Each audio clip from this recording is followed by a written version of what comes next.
Fala pessoal, que bom estar com vocês aqui mais uma vez no nosso canal, professor Ulisses Pessoa. Se inscreve aí, dá um like no vídeo de hoje. Eu quero te trazer uma provocação a respeito do HC 641877, lá na quinta turma do STJ. Esse HC, ele traz uma reflexão bem bacana a respeito da visão da citação dentro do processo penal. Como já sabemos, no processo civil é possível a citação por intermédio de aplicativo. Isso também ocorre dentro do processo penal.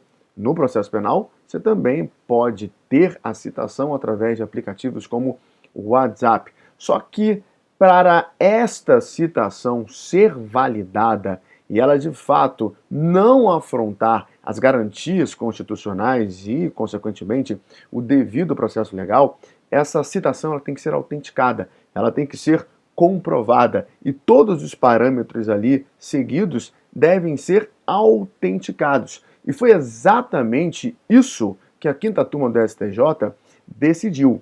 Ou seja, olhando aqui e seguindo os nossos slides, a quinta turma ela trouxe a ideia do estabelecimento de critérios para a validade de citação por aplicativo em ações penais. Como eu disse para vocês, a citação ela pode acontecer, só que tem que estar tudo comprovado, tem que estar tudo autenticado. E aí você pode estar pensando assim, tudo bem, mas como é que nós autenticamos isso? Como é que nós comprovamos isso? Olhando para as questões práticas direcionadas a esta citação por meio de aplicativo. Pois bem, o STJ também, dentro desse HC que eu acabei de dizer para vocês, também verificou isso e trouxe à baila toda essa informação. Por isso, olha para cá, que esses cuidados devem ser observados. E que cuidados são esses que devem ser observados dentro dessa autenticação, dentro dessa comprovação da citação por meio de aplicativo em ações penais?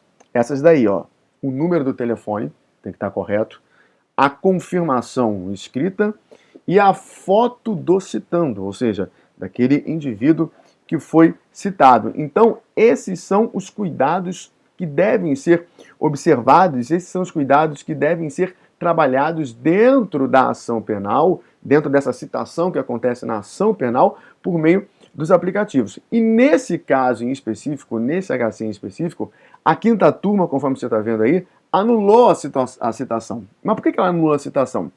Porque não houve nenhum comprovante de autenticidade da identidade da parte. Então, repara que o STJ está fazendo isso em relação a esse HC especificamente, mas você também tem que pensar isso em relação à sua advocacia, você tem que trabalhar e pensar toda essa reflexão em relação à sua atividade prática como advogado, ou seja, dentro da citação, que é um instrumento demasiadamente importante para a formulação do devido processo legal, essas comprovações precisam ser trabalhadas. E como nós acabamos de ver aí agora, esses cuidados, número do telefone, confirmação escrita e a foto do citando, têm que ser observadas, porque senão toda aquela ideia ali consubstanciada na prática é passível de anulação, como a própria quinta turma do STJ, nesse HC, acabou de verificar.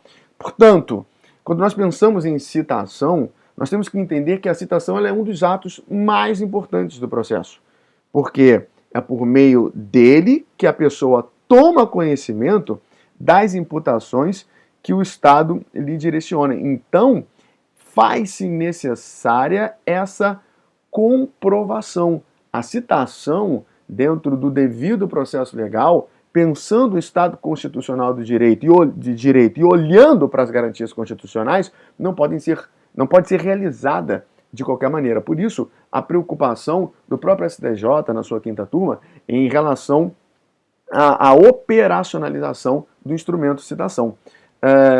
Nós temos que entender, e isso é pensado também dentro dessa decisão, que a citação, conforme você está vendo aí, ela aperfeiçoa a relação jurídico-processual penal e ela vai garantir o contraditório e a ampla defesa por meio do devido processo legal. Então, por isso que a citação ela é muito importante. Quando você pensa em contraditório, quando você pensa em ampla defesa, você está pensando nesses princípios magistrais dentro do processo penal que são difundidos, que são formulados, que são viabilizados a partir da própria citação. Então, por isso que a citação não pode ser feita de qualquer maneira, sem uma comprovação. Porque senão você cita um indivíduo, e aí o indivíduo não fica sabendo como é que ele vai exercer o contraditório e como é que ele vai exercer a ampla defesa.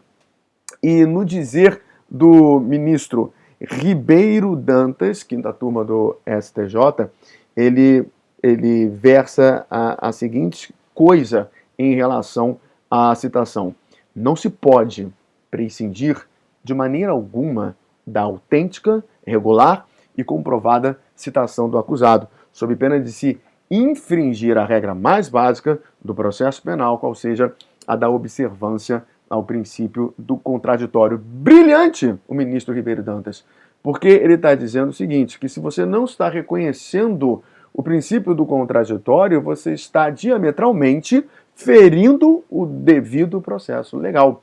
E vamos lembrar aí, o devido processo legal é o princípio regente. E desse princípio regente decorrem os outros princípios. Por exemplo, o princípio do contraditório, por exemplo, o princípio da ampla defesa. Muito acertada a decisão da quinta turma do STJ em relação a esse HC que nós acabamos de ver.